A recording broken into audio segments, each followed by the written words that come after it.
पातालखंड अगस्त्य का अश्वमेध यज्ञ की सलाह देकर अश्व की परीक्षा करना तथा यज्ञ के लिए आए हुए ऋषियों द्वारा धर्म की चर्चा।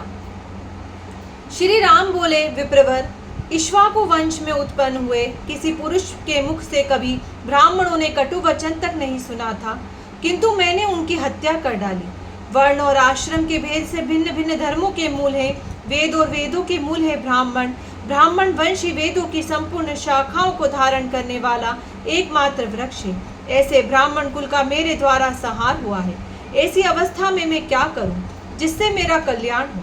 अगस्त्य जी ने कहा, राजन, आप अंतर्यामी आत्मा एवं प्रकृति से परे साक्षात परमेश्वर है।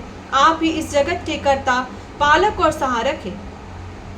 साक्षात गुणातीत परमात्मा होते हुए भी आपने स्वेच्छा से सगुण स्वरूप धारण किया है। शराबी, ब्रह्मत्यारा, सोना चुराने वाला तथा महापापी, गुरु स्त्रीगामी, ये सभी आपके नाम का उच्चारण करने मात्र से तत्काल पवित्र हो जाते हैं।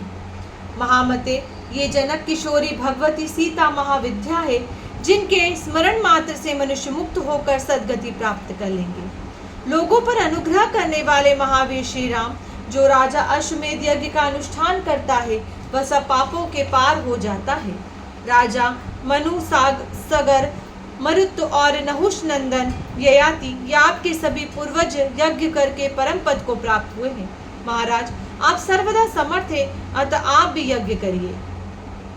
परम सौभाग्यशाली श्री रघुनाथ जी ने महर्षि अगस्त्य जी की बात सुनकर यज्ञ करने का भी विचार किया और उसकी विधि पूछी। श्री राम बोले, महर्षि, अश्वमेध यज्ञ में कैसा अश्व होना चाहिए, उसके पूजन की विधि क्या है, किस प्रकार उसका अनुष्ठान किया जा सकता है तथा उसके लिए किन किन शत्रुओं को जीतने की आवश्यकता है। अगस्त्य जी ने कहा, रघुनंदन, जिसका रंग गंगा जल के समान उज्जवल तथा शरीर सुंदर हो, जिसका कान श्याम, मुंह लाल और पूंछ पीले रंग की हो तथा जो देखने में अच्छा जान पड़े वह उत्तम लक्षणों से लक्षित अश्व ही अश्वमेध में ग्राह्य बतलाया गया है। वैशाख मास की पूर्णिमा को अश्व की विधिवत पूजा करके एक ऐसा पत्र लिखें जिसमें अपने नाम और बल का उल्लेख हो। वह पत्र घोड़े के ललाट में बांधकर उसे स्वच्छंद विचरने के लिए छोड़ देना चाहिए तथा बहुत से रक्षकों को तैनात करके उसकी सब ओर से प्रयत्न पूर्वक रक्षा करनी चाहिए। यज्ञ का घोड़ा जहाँ जहाँ जाए उन सब स्थानों पर रक्षकों को भी जाना चाहिए।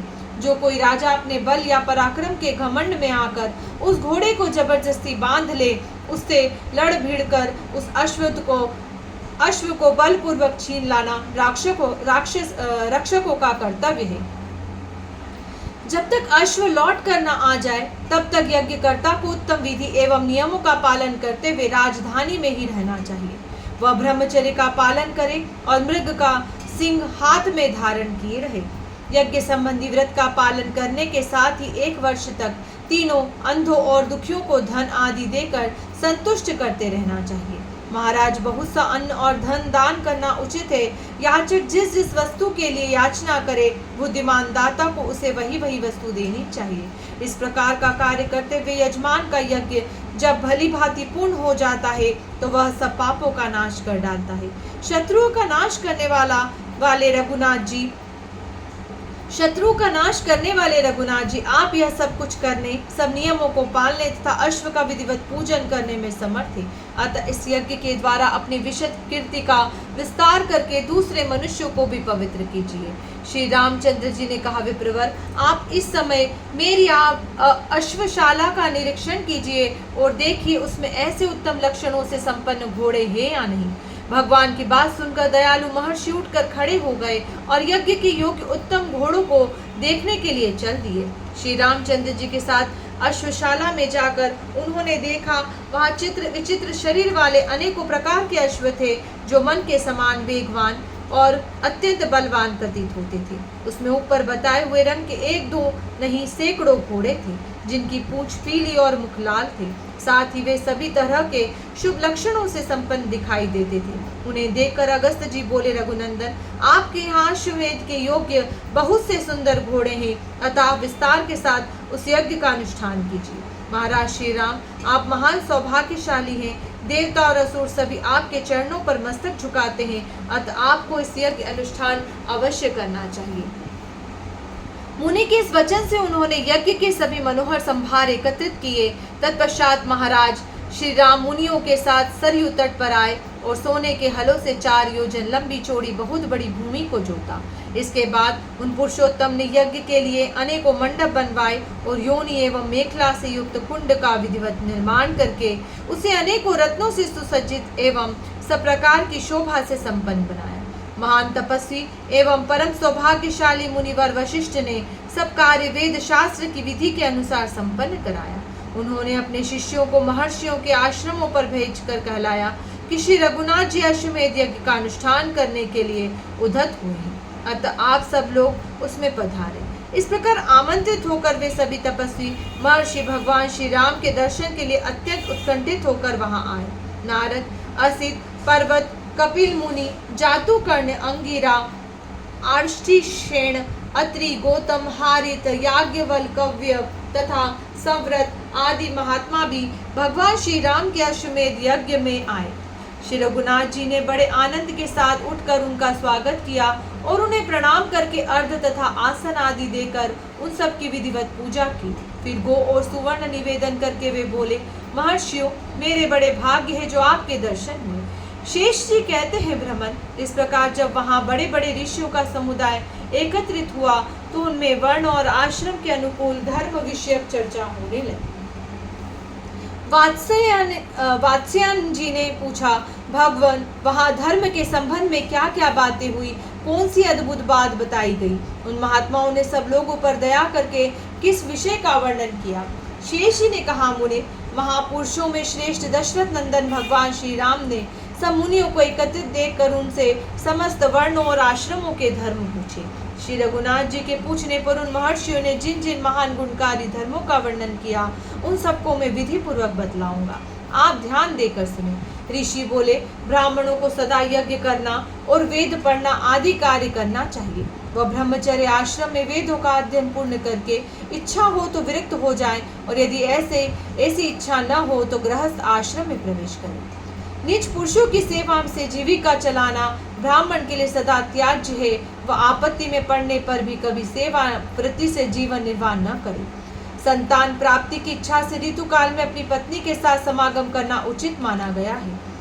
दिन में स्त्री के साथ संपर्क करना पुरुषों की आयु को नष्ट करने वाला है। श्राद्ध का दिन और सभी पर्व स्त्री समागम के लिए निषिद्ध है, अतः बुद्धिमान पुरुषों को इनका त्याग करना चाहिए। जो मोहवश उक्त समय में भी स्त्री के साथ संपर्क करता है वह उत्तम धर्म से भ्रष्ट हो जाता है।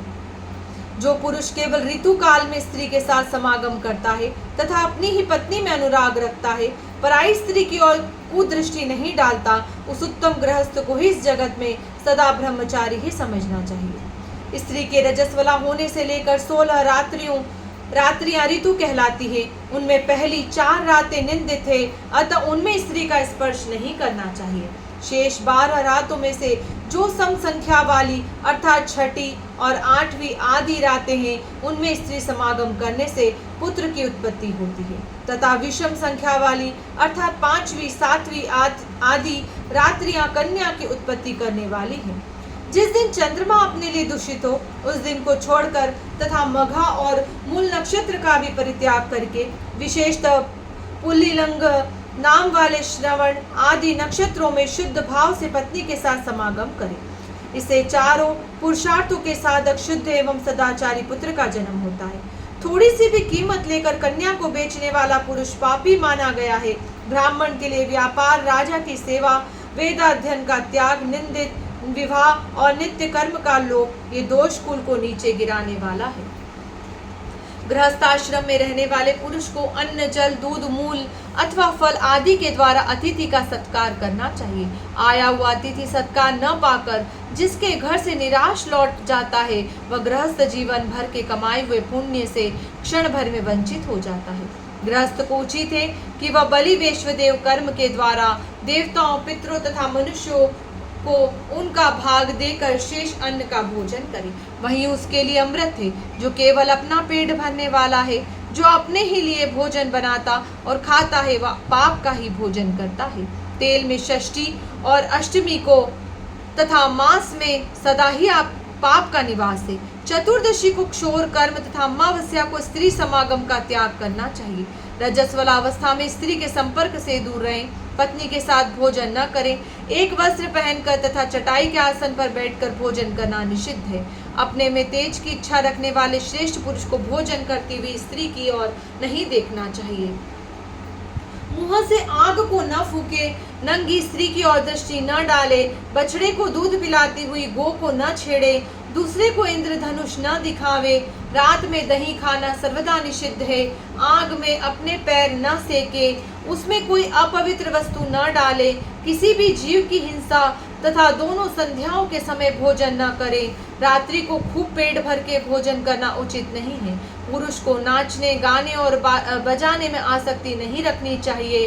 कांस के बर्तन में पैर धुलाना निषिद्ध है। दूसरे के पहने हुए कपड़े और जूते न धारण करें। फूटे अथवा दूसरे के झूठे किए हुए बर्तन में भोजन न करे। भीगे पैर न सोए। हाथ और मुंह के झूठे रहते हुए कहीं न जाए। सोते सोते न खाए। उच्छिष्ट अवस्था में मस्तक का स्पर्श न करे। दूसरों के गुप्त भेद न खोले। इस प्रकार गृहस्थ धर्म का समय पूरा करके वानप्रस्थ आश्रम में प्रवेश करें। उस समय इच्छा हो तो वैराग्य पूर्वक स्त्री के साथ रहें अथवा स्त्री को साथ न रखकर उसे पुत्रों के अधीन सौंप दें। वानप्रस्थ धर्म का पूर्ण पालन करने के पश्चात विरक्त हो जाएं, संन्यास ले ले। वात्स्यायन जी, उस समय महर्षियों ने उपयुक्त प्रकार से अनेकों धर्मों का वर्णन किया तथा संपूर्ण जगत के महान हितैषी भगवान श्री राम ने उन सबको ध्यान पूर्वक सुना। जय श्री राम।